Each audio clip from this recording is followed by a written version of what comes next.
വിനോദസഞ്ചാരികൾക്ക് നേരെയുള്ള ആക്രമണം മൂന്നാർ മേഖലയിൽ പതിവാകുന്നു. അക്രമികൾക്കെതിരെ പോലീസ് കർശന നടപടി സ്വീകരിച്ചിട്ടും നിയമലംഘനങ്ങൾ തുടരുകയാണ്. നിസ്സാര കാര്യങ്ങളെ ചൊല്ലിയുണ്ടാകുന്ന തർക്കമാണ് പിന്നീട് വലിയ ആക്രമണങ്ങളിൽ കലാശിക്കുന്നത്. സ്വദേശികളും വിദേശികളുമായ ആയിരക്കണക്കിന് വിനോദസഞ്ചാരികൾ ദിവസേന മൂന്നാറിലെത്തുന്നുണ്ട്. എന്നാൽ ആക്രമണം പതിവാകുന്നതോടെ സഞ്ചാരികളിൽ പലരും മൂന്നാർ സന്ദർശനം ഒഴിവാക്കുകയാണ്. ഇത് മേഖലയ്ക്ക് വൻ തിരിച്ചടിയാണ്. ജീപ്പിന്റെ ബോണറ്റിലിരുന്ന് ചിത്രം പകർത്തിയതിന് ഞായറാഴ്ച വൈകിട്ട് പള്ളിവാസൽ 2-ാം മൈലിൽ കൊല്ലം കരുനാഗപ്പള്ളി സ്വദേശികളാണ് ആക്രമണത്തിനിരയായത്.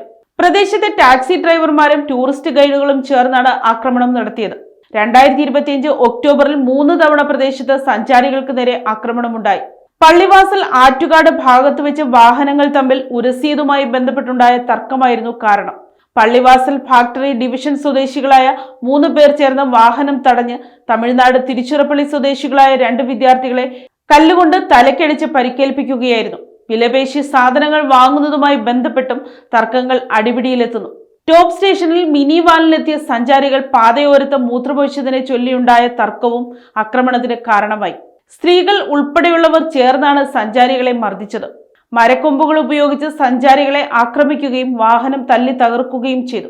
രാത്രിയിൽ മുറി അന്വേഷിച്ച് മൂന്നാർ ടൗണിലെത്തിയ കുടുംബത്തിനു നേരെയും ആക്രമണമുണ്ടായതായി പറയപ്പെടുന്നു. ടൗണിലെ ടൂറിസ്റ്റ് ഗൈഡ് മുറി നൽകാമെന്ന് പറഞ്ഞ് ഇവരെ മൂന്നാർ നഗറിലേക്ക് കൊണ്ടുപോയി.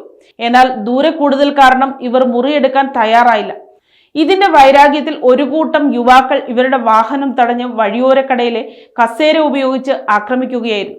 പ്രതികളെ പോലീസ് അറസ്റ്റ് ചെയ്തു. പ്രദേശവാസികളുടെ ആക്രമണങ്ങൾക്കെതിരെ വിനോദസഞ്ചാര മേഖലയിൽ വ്യാപാരികളും ഹോട്ടൽ റിസോർട്ട് മേഖലയിലുള്ളവർ എതിർപ്പുമായി രംഗത്തെത്തിയിട്ടുണ്ട്. തുടർച്ചയായ ആക്രമണങ്ങൾ വിനോദസഞ്ചാര മേഖലയെ തകർക്കുമെന്നത് നാട്ടുകാർ തിരിച്ചറിയണം. News desk, Kottarakkara media.